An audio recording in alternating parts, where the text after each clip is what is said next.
जय गुरुदेव। सतगुरु की महिमा अनंत, अनंत किया उपकार।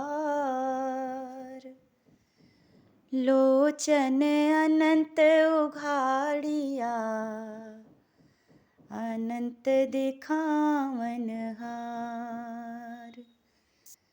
लोचन अनंत उघाड़िया, अनंत दिखावन हार।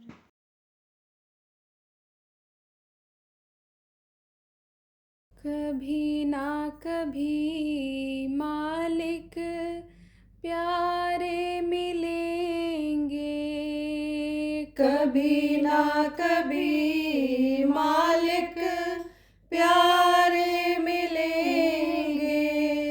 जीवन के एक दिन अधारे मिलेंगे, जीवन के एक दिन अधारे मिलेंगे।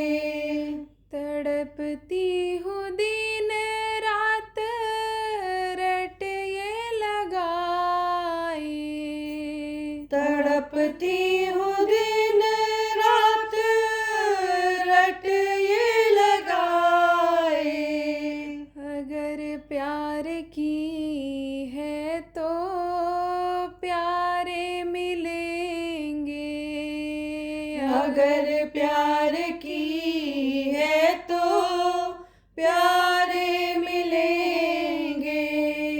जीवन के एक दिन अधारे मिलेंगे, जीवन के एक दिन अधारे मिलेंगे। तरसते हैं जिसके लिए वे फरिश्ते, तरसते हैं जिसके लिए वे फरिश्ते। वही प्यार के परवाने मिलेंगे, वही प्यार के परवाने मिलेंगे।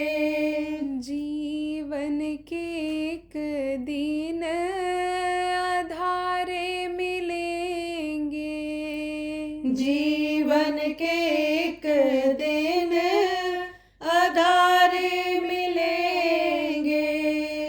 बसा ले तू अपने नैनों में मूरत, बसा ले तू अपने नैनों में मूरत। इसी मोहनी में वो प्यारे मिलेंगे, इसी मोहनी में वो प्यारे मिलेंगे। जीवन के एक दिन अधारे मिलेंगे, जीवन के एक दिन अधारे मिलेंगे। नहीं रह सकेंगे मेरे बिना वो, नहीं रह सकेंगे मेरे बिना वो। हरे हार के एक दिन द्वारे मिलेंगे, हरे हार के एक दिन द्वारे मिलेंगे। जीवन के एक दिन अधारे मिलेंगे, जीवन के एक दिन अधारे मिलेंगे। इसी आशिनाई में जीवन बिताई, इसी आशनाई में जीवन बिताई। दयालु दया सिंधु द्वारे मिलेंगे। दयालु दया सिंधु द्वारे मिलेंगे। कभी ना कभी मालिक प्यारे मिलेंगे। कभी ना कभी मालिक प्यारे मिलेंगे। जीवन के एक दिन आधारे मिलेंगे।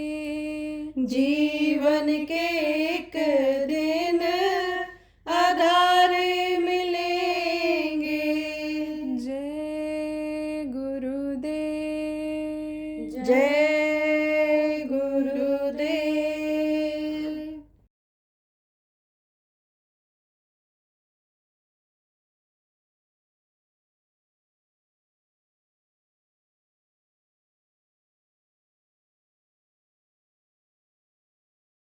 आपको अगर कोई पत्थर भी मारेगा और कहेगा कि छोड़ दो, तो आप छोड़ोगे नहीं, आप इसको छोड़ोगे नहीं।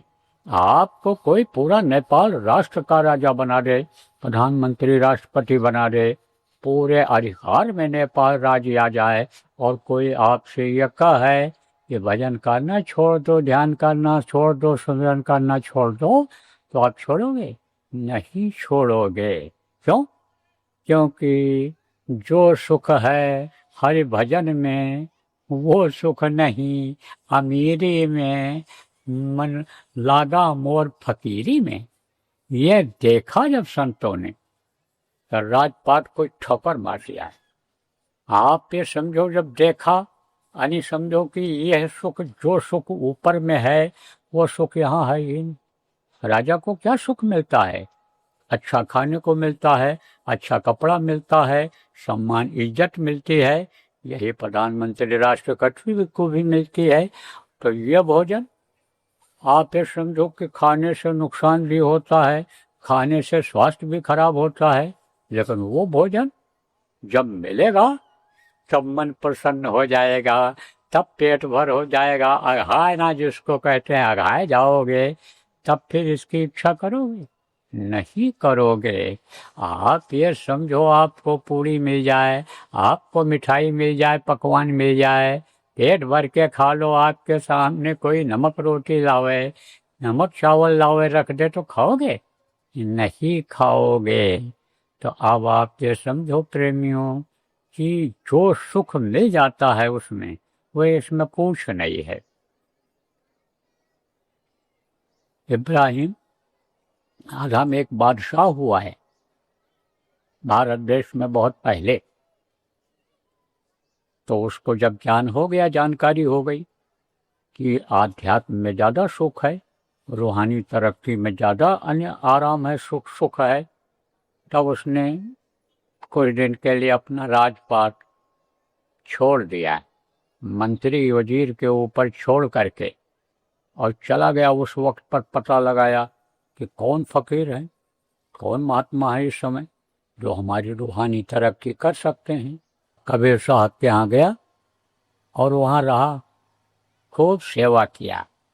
सेवा से कर्म करते हैं, तन की सेवा खूब किया उसने, मन लगा करके किया, मन की सेवा किया, तो खुश हो गए वो और दौलत बख्श दिया। यही दौलत जो हमको आपको मिली है प्रेमियों, गुरु देते हैं, गुरु महाराज ने जो दिया, जो पुराने सत्संगी बैठे हो, यही दौलत गुरु के आदेश से उनके जाने के बाद जो आपको बताया गया 5 नाम, यही उनको भी दिया। और फिर वो साधना करने लग गया और आगे बढ़ गया, तरक्की कर लिया। ऊपर में जो लोक हैं, स्वर्ग है, वैकुंठ है, आद्या का लोक है, और ईश्वर का लोक है, ब्रह्म लोक है, पार ब्रह्म लोक है, सतलोक, अलख लोक, अगम लोक, बहुत से लोक हैं। ऊपरी लोकों में जब जाने लगा और वहाँ का आनंद पाने लग गया, वहाँ का भोजन खाने लग गया, वहाँ का कपड़ा पहनने लग गया, वहाँ धरती पर घूमने लग गया, वहाँ की सुंदरता देखने लग गया, तब कबीर साहब ने कहा अब तुम जाओ, अब तुम जाओ, अब तुम्हारी यहाँ जरूरत नहीं है। देखो महात्माओं के यहाँ लोग क्यों जाते थे? जैसे आप यहाँ पर आए हो, नामदानी हो, लेकिन जब आपको यहाँ बैठाया गया कि ध्यान लगाओ, भजन करो, सुमिरन करो, तो आप यहाँ पर किए हो। कुछ लोग ऐसे हैं कि जो यहाँ पर आप किए हैं, यानी किए हैं, आप किए हो, और घर पर नहीं कर पाते थे, घर पर नहीं करते थे, लेकिन यहाँ किए हो। ऐसे साधना शिविरें जो लगवाई गई, उनमें लोग जब गए तो बैठे, और अब भी अगर आप लगवाओगे जो बताया गया कल, तो उसमें लोग बैठेंगे, तो बैठेंगे तो अब कोई मजदूरी करेगा, मेहनत करेगा, तो उसका फल तो मिलेगा ही। अरे मेहनत करेगा, मजदूरी करेगा तो पाएगा कि नहीं पाएगा। ऐसे ही वहाँ पर बैठा करके कराते थे पहले के संत अपने आश्रमों पर। गुरु महाराज ने खूब कराया। गुरु महाराज के जाने के बाद जो अपने आश्रम हैं वहाँ भी कराया जाता है, वहाँ भी सुबह शाम जो जाते हैं वो करते हैं। वहाँ जो सेवा करने के लिए आपके लोग जाते हैं वो लोग भी बैठते हैं, सुबह शाम कराया जाता है, तो आदत बन जाती है। और वहाँ से आने के बाद तब फिर यहाँ भी करते हैं। मुझे भी यानी समझो कि अवसर मिलता था। शुरू में जब मैंने नामदान लिया तो गुरु महाराज के पास जाता था और ध्यान भजन वहाँ सुबह शाम करता था। और जब साधना शिविर उन्होंने लगाया तो उस समय पर जब ध्यान भजन करवाया गुरु महाराज ने किया, तो जब घर लौटता था अपने तो वहाँ भी करता था। 3-3 4-4 घंटा घर पर भी करता था, क्योंकि वो आदत बन गई थी। ऐसे ही कबीर साहब ने उसकी आदत डाल दी। किसकी? इब्राहिम आदम की। बादशाह था, और जब देखा कि अब इसकी आदत बन गई, यह अभ्यास करता रहेगा, छोड़ेगा नहीं, अब इसको अनेक कुछ टेस्ट अंदर का मिल गया है, अंदर का स्वाद मिल गया है, तब कहा जाओ, अब तुम जाओ, तुम्हारी यहाँ जरूरत नहीं है। तो चल पड़ा तो सोचा वहाँ क्या जाएंगे, नहीं जाएंगे। तो अपने राज्य में तो पहुँच गया वहाँ से। अब पहुँच गया तो गया एक नदी के किनारे, लकड़ी तोड़ करके और फिर गाड़ा उसको, ऊपर से लकड़ी लगा करके, पत्ते वगैरह डाल करके झोपड़ी बना लिया, और उसी झोपड़ी में बैठ करके भजन करने लगा। यही ध्यान, यही सुमिरन, यही भजन जो आपने किया, यही करने लग गया। जब भूख लगती तो आसपास के गाँव में जाता, रोटी मांग करके ले आता था, भूख लगती थी तब फिर खा जाता था।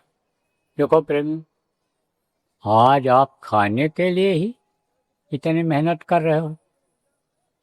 आज आप अच्छा खाने के लिए यानी झूठ बोलते हो, बेईमानी करते हो, चोरी करते हो। आप पापी पेट के लिए यानी झूठ जैसा पाप कर डालते हो, हिंसा हत्या कर डालते हो आप। लेकिन सोचो कि खाने के बाद किसी को पता चलता है कि क्या खाए थे? कुछ नहीं, सब मिट्टी हो जाता है। खाओ तो सोना से भी ज्यादा कीमत भोजन की होती है आदमी के। भूखे आदमी को सोना दे दो, हीरा दे दो, मोती दे दो, जानता है कि दुनिया की ये है कीमती चीज है, हर देश में इसकी कीमत है, इस दुनिया में कीमत है, लेकिन भूखे को रोटी न मिले तो सोना चांदी उसके लिए सब बेकार है। तो आप खाते हो, बढ़िया से बढ़िया खाने की कोशिश करते हो, लेकिन खाने के बाद मिट्टी हो जाता है वो। कि जैसे भूख के आगे सोना चांदी मिट्टी रहता है। सोना चांदी यानी समझो कि दे करके और रोटी खाता है आदमी।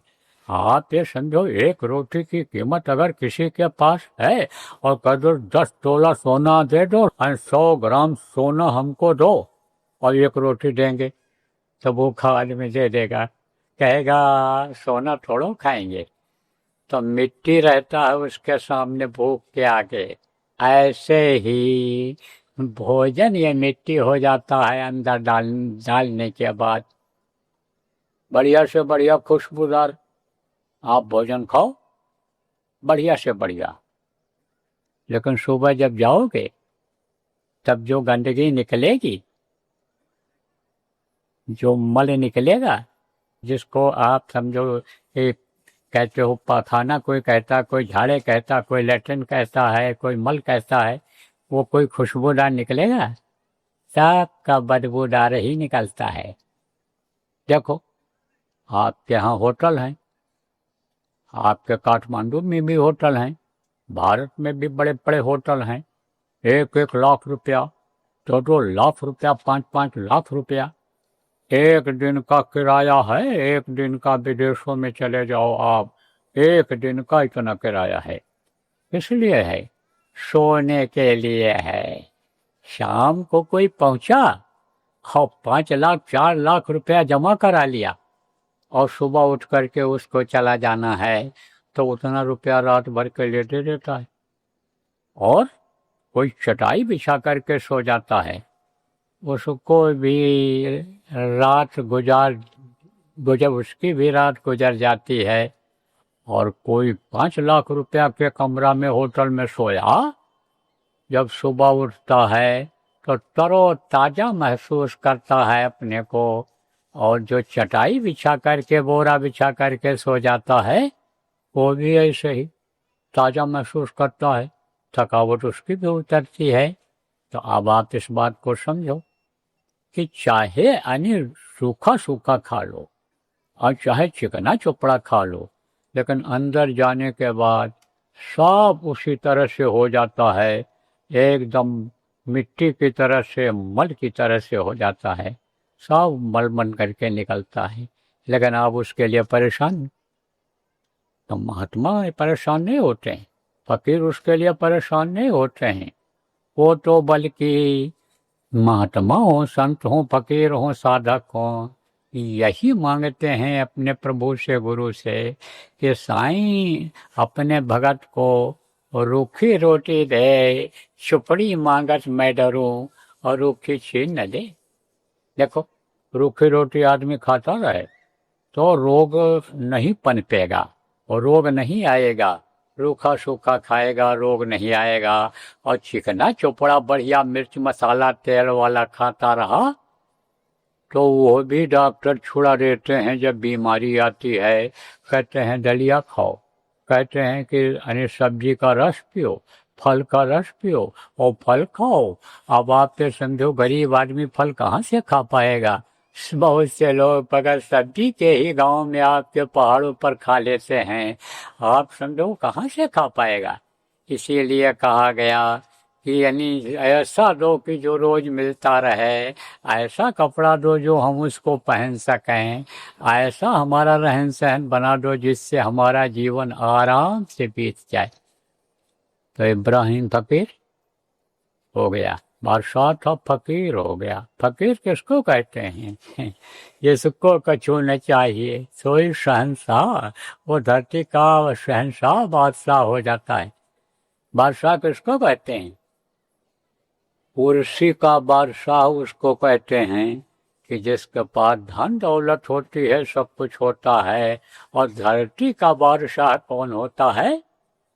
कि जिसको कछु न चाहिए, जो त्यागी हो जाता है, तपस्वी हो जाता है, जो दुनिया के ऐश और आराम पर ठोकर मार देता है, वो बादशाह हो जाता है। उसको बादशाह कहने लगते हैं। कि जैसे देखो, आपके ये जो बैल हैं, तो कुछ जगह पर यह नियम है, भारत में तो है, यहाँ तो हो न हो, क्या करते हैं, जब कोई मर जाता है तब उस पर दाग लगा करके बैल पर छोड़ देते हैं, तो उसको सहाण कहते हैं। अब वो जहाँ जाता है छुट्टा रहता है, वहीं मुँह मारता है खेत में, और वहीं तरह तरह का आनी खाता, हरा हरा पौधा चला जाता है। ऐसे ही समझ लो, इस धरती के बादशाह होते हैं, सांड को लोग बादशाह कहते हैं। तो अब आप समझो प्रेमी, इब्राहिम था, वो जब भूख लगती थी तो चला जाता था, ले आता था मांग करके, और खा लेता और रोटी रख लेता और फिर आप समझो कि उसी नदी के पानी में भिगोता और जब भूख लगती फिर खा लेता था। ये हमारे गुरु महाराज, ये जिनकी तस्वीर लगी हुई है, आप इसमें काफ़ी कुछ लोग इनको नहीं देखे होंगे। अब ये नहीं रहे, दुनिया संसार से चले गए। क्यों?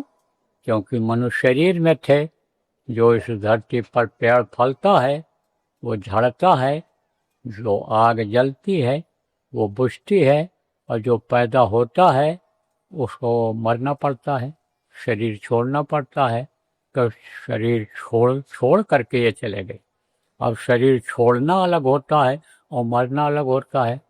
जैसे कहते हो ना कि एक होता है कि आराम से प्राण निकल गया और एक होता है कि छटपट करके आदमी मरता है, यानी हड्डी हड्डी टूटती है, आँख की रोशनी खत्म हो जाती, कान से सुनाई नहीं पड़ता, जबान तुतली हो जाती है, तब कहते हो छटपटा करके मरे, ये भोग भोग करके मरे। तो उसका कारण क्या होता है? उनको अपने जो बुरे कर्म हैं वो भोगने पड़ते हैं। देखो ये शरीर है, ये भगवान ने आपको दे दिया। अब हाथ से आप अच्छा काम करो, बुरा काम करो, पैर से अच्छे काम के लिए जाओ, बुरे काम के लिए जाओ, मुंह से बुरा बोलो अच्छा बोलो, आँख से अच्छा देखो बुरा देखो, कान से अच्छा सुनो बुरा सुनो। आपको आज़ाद कर दिया कुछ दिन के लिए, लेकिन जो कर्म आप करोगे उसका फल आपको भोगना पड़ेगा। अब यह पता कैसे चलता है? जब सत्संगों में आदमी आता है, सत्संग जगह जगह पर होते रहते हैं, और वहाँ पर जब जाता है तब उसको अच्छे और बुरे का ज्ञान हो पाता है कि भाई ये अच्छा है ये बुरा है। तो अच्छे का फल अच्छा मिलता है और बुरे का फल बुरा मिलता है, तो उनको छटपटा करके मरना पड़ता है। तब कहते हैं ये मर गए। और संत क्या करते हैं? संत शरीर छोड़ करके जाते हैं, अपनी आत्मा को आराम से निकाल लेते हैं। सज्जन पुरुष जो होते हैं, साधक जो होते हैं, अपने प्राणों को आराम से निकाल देते हैं। ऐसे संत अपने प्राणों को आराम से निकाल देते हैं, तो उनको शरीर छोड़ना कहते हैं। तो गुरु महाराज शरीर छोड़ करके अब चले गए, अब इस दुनिया संसार में नहीं रहे। लेकिन गुरु महाराज ने ऐसी दया किया मेरे ऊपर कि 40 साल की दया बरसाई अपने पास रखने की, अपने सानिध्य में रखने की। 40 साल जुड़ा रहा गुरु महाराज से, गुरु महाराज के पास, यानी 24 घंटे बहुत समय तक रहा। तो गुरु महाराज जब खाली बैठते थे तो बहुत सारी बातों को बताते थे। तो गुरु महाराज बताते थे कि जब मैं साधना करता था तो चला जाता था, जहाँ एकांत देखता था वहीं पर बैठ जाता था, वहीं झोपड़ी बना लेता था नदी के किनारे, और नदी में नहाना, नदी का पानी पीना, नदी के पानी से शौच लेना, यह सारा काम नदी से ही हमारा हो जाता था। और जब भूख लगती थी तो आसपास के जो गांव थे वहाँ से जाते थे और 8 रोटी 8 घर से मांग करके लाते, माई 1 रोटी दे दो। तो लोगों को मालूम हो गया था, गृहस्थों को, कि भाई सेवा करना बहुत बड़ा धर्म है। उपदेश भी होता रहता था, तो मालूम था गृहस्थों को कि रोटी खिलाना, पानी पिलाना, दूसरे की मदद कर देना, यह गृहस्थ का बहुत बड़ा धर्म है। साधु सेव जाघर नहीं, सतगुरु पूजा नाय, सो घर मरघट सारी खा, भूत बसेता मैं। कहा गया है घर पर कोई साधु की सेवा न करे, साधक की सेवा न करे, साधु की सेवा न करे, साधु सेव जाघर नहीं, सतगुरु पूजा नाय। आप समझो कि सदगुरु की पूजा न हो। सदगुरु की पूजा कौन सी है? यही सूरत शब्द योग साधना जो आपको बताई गई, ये न करो जिस घर में न हो। तो कहते हैं सो घर मरघट सारी खा, भूत बसे तामाय। मरघट में उसको कहते हैं, यहाँ मुर्दा जलाते हैं। तो वहाँ कोई यज्ञ करता है? वहाँ कोई पूजा पाठ करता है, वहाँ कोई सत्यनारायण की कथा सुनता है, वहाँ कोई भी धार्मिक अनुष्ठान नहीं होता है, क्योंकि कहते हैं कि यहाँ भूत रहते हैं और आत्मा भटकती रहती है। बात भी सही है। वो जो प्रेत योनि में चले जाते हैं वो कहाँ रहते हैं, वहीं मड़राते रहते हैं। तो कहते हैं कि भूत बसे था माँ, मालूम रहता था लोगों को, क्योंकि सत्संग होता रहता था, सत्संग लोग सुनते रहते थे। तो वो जो घर की मालकिन रहती थी, घर की औरतें रहती थीं, जब देखती थी बाबा आ रहे हैं तो फौरन सेक करके मोटी मोटी रोटी दे देती थी। तो 8 घर से 8 रोटी ले आते थे, गुरु महाराज बताते थे। एक रोटी को खाया, बाकी कपड़े में बांध करके और लटका देते थे। जब भूख लगती थी तो एक रोटी निकाला और पानी में भिगोया, क्योंकि सूख जाती थी, और फिर खा लेते थे। तो साधना करते थे उस समय पर। रूखा सूखा खाई कर ठंडा पानी पियो, देख पराई छू पड़ी मत ललचावे जीव, कहा गया ना कि जो प्रारब्ध में है, भाग्य में है, जो मेहनत से मिला है, मेहनत की कमाई से मिला है, उसको खा करके भजन करो, निरसन भजन करो, भजन पर बैठ जाओ। कर्म नहीं आएंगे, नहीं तो मेहनत नहीं करोगे, भजन नहीं करोगे, सेवा नहीं करोगे, दूसरों का खाओगे तो लग जाएगा आपके ऊपर कर्म, और उसको भोगना पड़ेगा। तो आप ये समझो कि गुरु महाराज भी बहुत, मतलब ये है कि त्याग किए, तपस्या किए, तब उनके अंदर वो शक्ति आई कि गुरु महाराज ने जय गुरुदेव नाम को जगाया, और जय गुरुदेव नाम में शक्ति आई। और उसी जय गुरुदेव के नाम पर आप लोगों ने आजमाइश करके देखा, जय गुरुदेव नाम बोल करके देखा, जान माल की आपकी रक्षा हुई, विश्वास हुआ, और उसी जय गुरुदेव नाम पर आप आए हो, जय गुरुदेव नाम पर आए हो।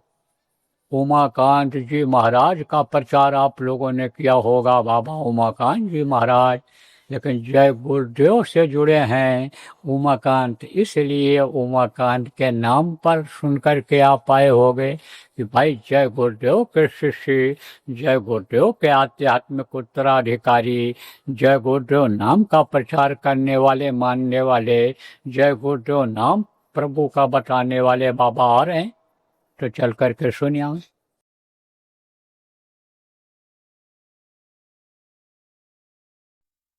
देखो प्रेम, जहाँ जहाँ भी हो सके, आप लोग जहाँ जहाँ भी सत्संगी हो, जहाँ जहाँ हो सके वहाँ पर साधना शिविर लगवा दो। और ये साधना जो रहेगी, ये पिछले साधना शिविरों की तरह से अखंड नहीं रहेगी, ये खंडित रहेगी। जिसके पास जब मौका हो, जितनी देर चाहे उतनी देर बैठे, फिर उठ करके चला आवे।